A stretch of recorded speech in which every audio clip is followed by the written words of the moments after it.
Do we have a game for you between Unity and St. Joseph Ogden, two ranked teams from the Illini Prairie Conference? Mark, it was an ugly win yesterday for Illinois men's basketball. They got it done. The doors just opened here at the State Farm Center where they're hosting a doubleheader watch party for both the men's and women's games tonight. Yeah, I think everyone thought once Terrence came back it was going to be like, oh, well, they're going to just dominate teams. And now it's like, are they going to win this game? Are they not? For Illinois fans, if you did watch our earlier shows, Phil said that EIU was going to be up 3 touchdowns to win. I can happily say that that is not true happening tonight. Illinois is currently up 5 touchdowns in the third quarter, 38-0. And what fans can expect is a physical battle between two CS8 teams, one looking to stay undefeated tonight and the other one is looking to get back in the win column tonight. The Rockets are coming off a loss last week when they are ready to turn the page heading into this week. But with a new week also comes a new challenge for Rochester. A new man is leading the offense in the QB position after Brian Zuloff suffered a season-ending injury last Friday. And head coach Derek Leonard says Tanner Beal is fully capable of stepping into that role. Welcome in for another Tupper's Take. Adeena Balthazor, Mark Tupper. Mark, Illinois has an international player coming here from Croatia.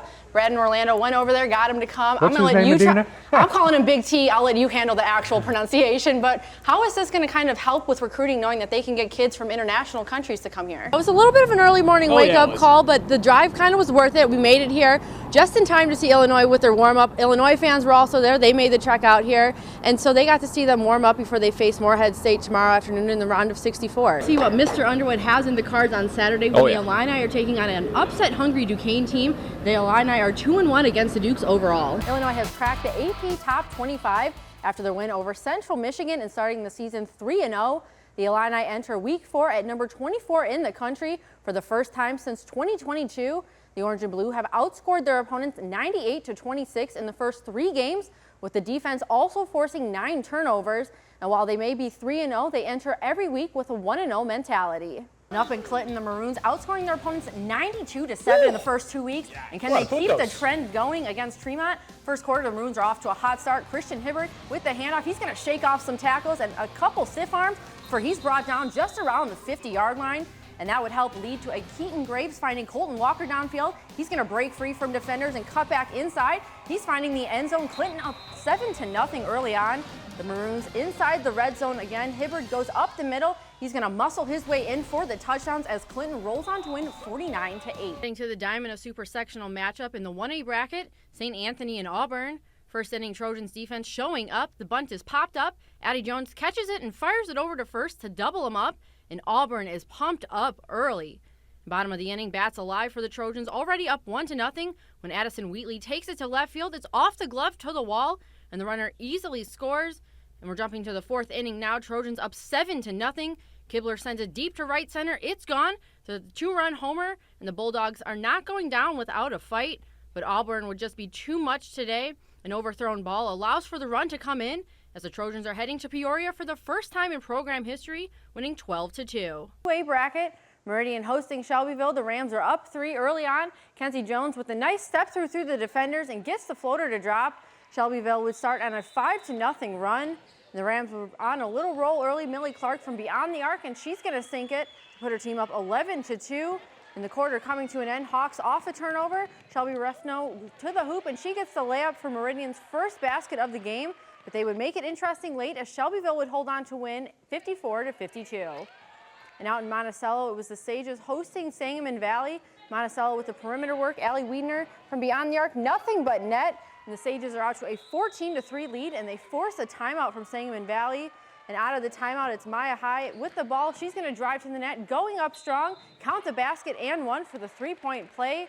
And this one would be all Sages, deep pass to Megan Allen, and she's going to get the easy bucket as Monticello would roll on to win big 61-14.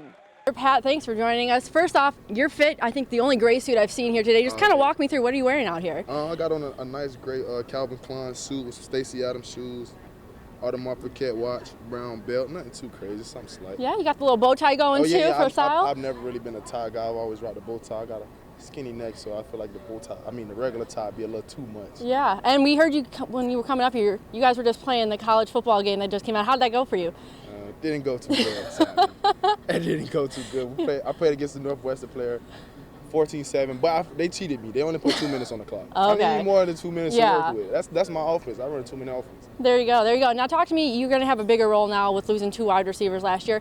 How are you looking to kind of step up and be that key player that Luke can count on this year? I mean, just taking the things I learned from Casey and Isaiah while I've been here as a freshman. I honestly feel like since my freshman year, I've kind of had like a leadership role because I could relate to a lot of people. Isaiah was kind of quiet, but he led by example. Casey was also he wasn't really quiet, but he knew when to say things and when not to say things. So I just picked up those things and just try to keep the standard the same or even higher, and just teach the young guys how we play Illinois football. Definitely. And coming off of spring football with having another year now with Luke, what have you kind of seen from him growing that you're kind of looking forward to now with this football season? I mean, honestly, this will be our first time having a starting quarterback return for a second year, and I feel like he's gotten very comfortable in the offense, showcased a lot of great things during the spring, a lot of great connections. I feel like his main goal this year is just be like being more of a vocal leader and actually leading the offense now that he knows how we play Illinois football. Definitely, and obviously you got a couple new teams in the Big Ten this year, heading out to Eugene. Are you kind of looking forward to that trip? Oh yeah, of course. I heard we going out on the Thursday, so that give me an extra day. Walk around a little bit, see the scenery. But honestly, I feel like it'd be great not only for me, but for the guys that's after me as well. Definitely, and out of the 4 teams that are new this year, who are you kind of looking forward to playing this year? Just kind of see, these Pac-12 talent come in. I mean, I'm looking forward to play every team on the schedule, but honestly, I say just going to Oregon and just seeing what that's like. Growing up, everybody was a fan of Oregon because of the uniform, so I kind of want to see what uniform they're going to wear. But honestly, I just want to go out there and just play a new team and also see something I've never seen before. Definitely. My brother-in-law is definitely the same way with the uniforms. He was like, the bright yellow is totally I'm the ready uniform. to see, because I think they ever wear the same uniform, so I'm ready to see what they put out against us. Definitely. And you guys obviously are facing Eastern Illinois the first week. An in-state school, what are you kind of looking forward to with that, kicking off the 100th year at Memorial? I mean, we're ready for it. We prepare for every game like it's a big game, honestly. And I feel like that week 0 game will get us ready for our next step against Kansas. Definitely. And obviously, you had a couple close games last year that you didn't get the win. What do you guys have to do this year to hopefully get those wins in the 1-possession games? I mean, we got to play a 4-quarter game. We got to play every play like it's our last. I know I'm going to play every play like it's my last. I'm going to play every game like it's my last. Honestly, we just got to come together as a team, everybody be on the same page. Coach B got a saying, you play a good team, they're going to find the weakest link. So our main goal right now is to eliminate any weak link on this team. Definitely. Well, thank you so much and enjoy the rest of Media Day. Thank you for having me. Thanks, guys. Awesome. Thank you so much. It's totally surreal. I find myself on a plane to Paris or on a plane to Japan, and I'm just thinking, how did I get to this point? This is crazy. It was kind of like love at first sight with shot put. Noelle Malkamaki was born with amniotic band syndrome, causing her to lose part of her right arm and hand.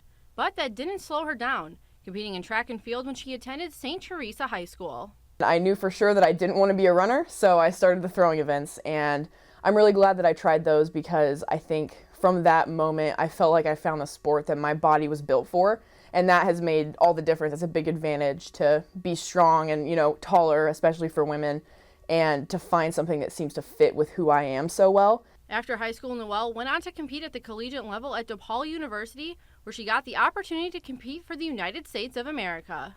I just never thought it would be possible for me until I discovered Paralympic athletics. It's even more exciting that this opportunity has just kind of landed in my lap to, wear the Team USA gear and wear red, white, and blue to throw.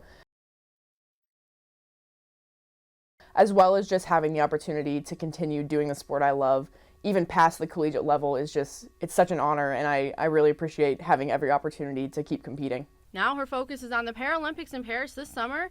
Noelle and her coach are working on becoming stronger both physically and mentally to prepare for the trials. Throughout my entire career, I have dealt a lot with competition anxiety, and that's something that I've tried to overcome, throughout college, and especially going into being a professional athlete. The world stage is definitely very intimidating.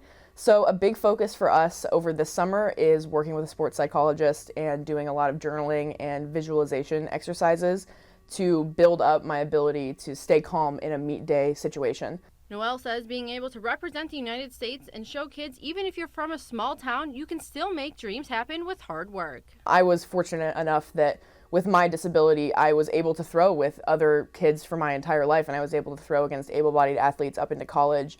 But that opportunity is not there for all kinds of disabilities. So having adaptive athletics and giving more people more opportunities to do things they're good at is obviously, that's a win for everybody. And it's been amazing to finally kind of dive into that side of my identity and be able to come to terms more with being, I'm a disabled athlete, even if it didn't seem that way for a long time. 1, 2, 3, 1! Watch Me is an experience where all 92 players invited to the Shrine game get to hang out with patients from the Shriners Hospital for Children. During the 2 hours, they learn the history, and then they had the chance to experience what the kids go through every day. They're being asked to do some of the things that they normally do, like a relay race and showing their speed and skills, but doing it with 1 foot, to show what it might be like to have something holding you back a little bit, but also to show that you can do and that our kids can do anything that they can do, they just might do it a little differently. While they are competing against each other Saturday, on Friday, everyone came together to try and beat the kids at their own games. We were having a lot of fun. Yesterday they were beating up on us and then smacking us around, then they were like smoking the baseballs, and then like today they're just showing us how they can do these things so much better than we can, and then it's just really eye-opening. It's actually a lot harder than what you think, especially with like the foot different, like sizes, like their legs and stuff being different. And then like the game we're about to play with the oven mints, trying to open up a bag of chips, it's not fun at all. I mean, it's hard to do it, everything, but I mean, it's a blast having with all the kids and everything. And even with having fun today, players say these kids made a lasting impression on them. I'm gonna keep them in the back of my minds the whole entire time during the football games and stuff, knowing that like I'm blessed to have all functioning body parts and everything, because for them they can't go and play normal sports and everything. But I'm gonna keep them in my hearts and play hard. Reporting in Bloomington for WA&D Sports, I'm Adeena Balthazor.